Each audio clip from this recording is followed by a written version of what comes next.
Good morning दोस्तों, CDRK Saini competition classes में आप सभी का हार्दिक स्वागत है। हम अध्ययन कर रहे हैं साइकोलॉजी से संबंधित जो अधिगम के सिद्धांत है, उन सिद्धांतों का हमारा अध्ययन चल रहा है और हमने BF स्किनर द्वारा जो प्रतिपादित सक्रिय अनुबंधन सिद्धांत, क्रिया प्रसूत अनुबंधन सिद्धांत, उसके सामान्य परिचय का अध्ययन, उसके प्रयोग का अध्ययन कर लिया है। तो आज की क्लास में हम जो BF स्किनर महोदय द्वारा जो क्रिया प्रसूत अनुबंधन सिद्धांत, सक्रिय अनुबंधन सिद्धांत जो प्रतिपादित किया था, उस सिद्धांत का शिक्षा क्षेत्र में क्या महत्व है। देखिए, जो स्किनर महोदय द्वारा जो हमें सिद्धांत दिया गया था, उसका शिक्षा क्षेत्र में क्या महत्व है, इसके बारे में हम विस्तृत रूप से अध्ययन करेंगे। तो देखिए, सबसे पहले देखते हैं कि जो सक्रिय अनुबंधन सिद्धांत है, इस सिद्धांत के माध्यम से पुनर्बलन का जन्म हुआ। देखिए, जब हमने इस सिद्धांत का अध्ययन किया था तो पुनर्बलन के द्वारा, सही अनुक्रिया के द्वारा उद्दीपन की प्राप्ति हुई थी। तो इस सिद्धांत के माध्यम से शिक्षा क्षेत्र में पुनर्बलन का जन्म हुआ और इस सिद्धांत के माध्यम से 4 प्रकार के पुनर्बलन हुए। पहला है सतत पुनर्बलन। देखिए, सतत पुनर्बलन से तात्पर्य लगातार कार्य करने से, लगातार अनुक्रिया करने से हमें लगातार पुनर्बलन मिलता है और हम सफलता प्राप्त करते हैं। दूसरा है निश्चित अंतराल पुनर्बलन।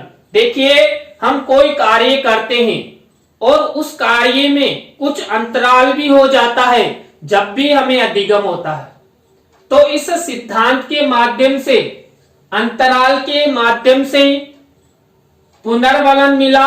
इसके बाद नंबर 3 है निश्चित अनुपात पुनर्बलन। देखिए, हम जो अनुक्रिया करते हैं, उस अनुक्रिया का हमें निश्चित अनुपात में फल की प्राप्ति होती है, अधिगम मिलता है। जो छात्र छात्राएं होते हैं, यदि वो इस सिद्धांत के माध्यम से अधिगम करते हैं तो उन्हें निश्चित अनुपात पुनर्बलन मिलता है। इसके बाद नंबर 4 है परिवर्तनशील पुनर्बलन।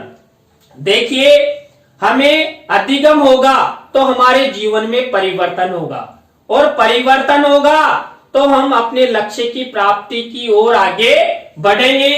तो इस सिद्धांत के माध्यम से शिक्षा क्षेत्र में परिवर्तनशील पुनर्बलन का जन्म हुआ। इसके बाद दूसरा शैक्षिक महत्व, दंड के स्थान पर अनुक्रियाओं को महत्व। देखिए, कक्ष में अध्यापक के द्वारा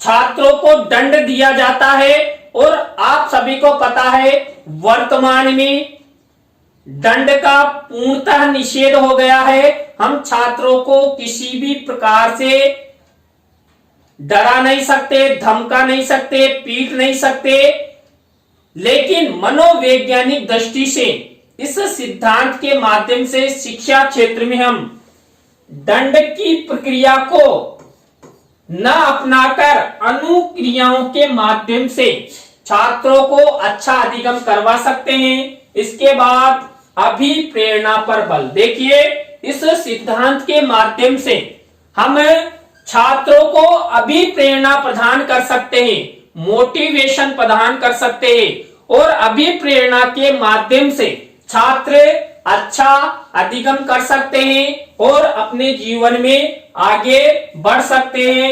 नेक्स्ट है पुरस्कार एवं प्रोत्साहन द्वारा अधिगम। देखिए इस सिद्धांत के माध्यम से शिक्षा क्षेत्र में देखिए हम जो अधिगम करते हैं और अधिगम से हमें जो फल मिलता है, उस अधिगम के फल से हमें क्या मिलता है? पुरस्कार मिलता है। छात्रों को क्या मिलता है?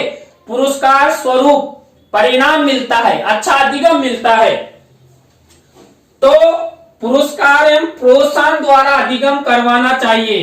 देखिए हम जितने अधिक छात्रों को पुरस्कार प्रदान करेंगे, प्रोत्साहित करेंगे, मोटिवेशन प्रदान करेंगे, छात्र उतना ही अच्छा क्या करेंगे? अधिगम करेंगे। तो इसलिए हमें छात्रों को अधिक से अधिक पुरस्कार प्रदान करने चाहिए, प्रोत्साहन प्रदान करना चाहिए।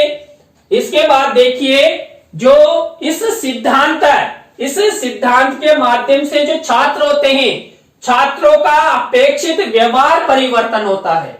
देखिए जो निश्चित अनुक्रियाओं के माध्यम से जब हम कोई भी कार्य करते हैं और कार्य करने से हमें परिणाम की प्राप्ति होती है, अधिगम की प्राप्ति होती है, तो उससे क्या होता है? हमारा जो व्यवहार है वो परिवर्तन होता है, और व्यवहार परिवर्तन होता है तो विद्यालय के लिए, परिवार के लिए, समाज के लिए और राष्ट्र के लिए उपयोगी होता है। इसके बाद देखिए जो मनोरोगी छात्र हैं उनके लिए सिद्धांत बहुत उपयोगी है, क्योंकि देखिए इसमें अनुक्रियाओं के माध्यम से अधिगम करना बताया गया है।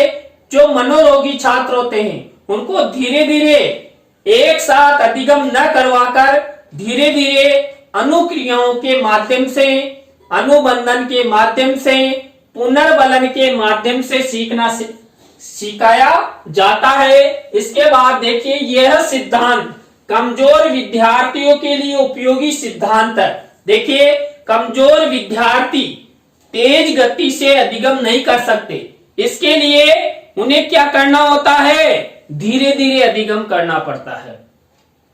तो इसके लिए ये सिद्धांत कमजोर छात्र जितनी अधिक क्रियाएं करेगा उतना ही उसे फल की प्राप्ति होगी, अधिगम की प्राप्ति होगी, और अधिगम की प्राप्ति होगी तो कमजोर विद्यार्थी भी एक औसत विद्यार्थी की तरह कार्य करेगा। इसके बाद देखिए दंड के स्थान पर पुरस्कार को महत्व या प्रोत्साहन। देखिए इस सिद्धांत में दंड के स्थान पर हमने पहले भी अध्ययन किया था कि दंड के स्थान पर पुरस्कार को अधिक महत्व देना चाहिए। किसको? एक अध्यापक को। देखिए जो शिक्षक होता है ना, वो छात्रों को अध्यापन कार्य करवाता है, और अध्यापन कार्य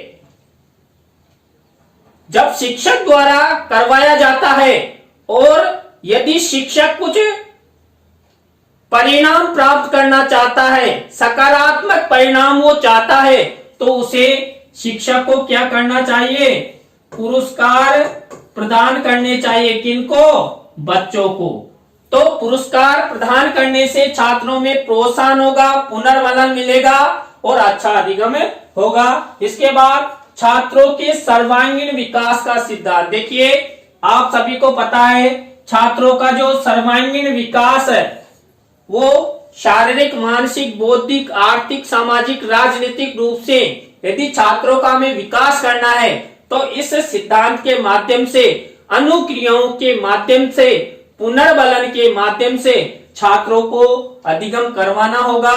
और यदि इनके अनुक्रियाओं और पुनर्बलन के माध्यम से छात्र यदि अधिगम करते हैं तो उन्हें फल की प्राप्ति होगी, अपने लक्ष्य की प्राप्ति होगी। इसके बाद देखिए अभिक्रमित अनुदेशन या अधिगम। देखिए इस सिद्धांत के माध्यम से अभिक्रमित अनुदेशन, शिक्षक छात्रों को अनुदेशन प्रदान करता है, मार्गदर्शन प्रदान करता है और आगे बढ़ने के लिए प्रेरित करता है। तो इसके लिए इस सिद्धांत के माध्यम से अभिक्रमित यानी कि क्रम के अनुसार एक एक सीडी बाई सीडी, एक प्रक्रिया के बाद दूसरी प्रक्रिया, दूसरी प्रक्रिया के बाद थर्ड प्रक्रिया। तो इस तरह छात्रों को अधिगम करवाने के लिए ये सिद्धांत बहुत उपयोगी है। तो आज की क्लास में हमने जो सक्रिय अनुबंधन सिद्धांत है इसका शैक्षिक महत्व के बारे में अध्ययन किया। आपको वीडियो कैसा लगा कमेंट्स में जरूर बताएं, और यदि आपने अभी तक मेरे चैनल को सब्सक्राइब नहीं किया है तो शीघ्र सब्सक्राइब कर लें। नए साइकोलॉजी टॉपिक के साथ हम आपसे फिर मिलेंगे। धन्यवाद।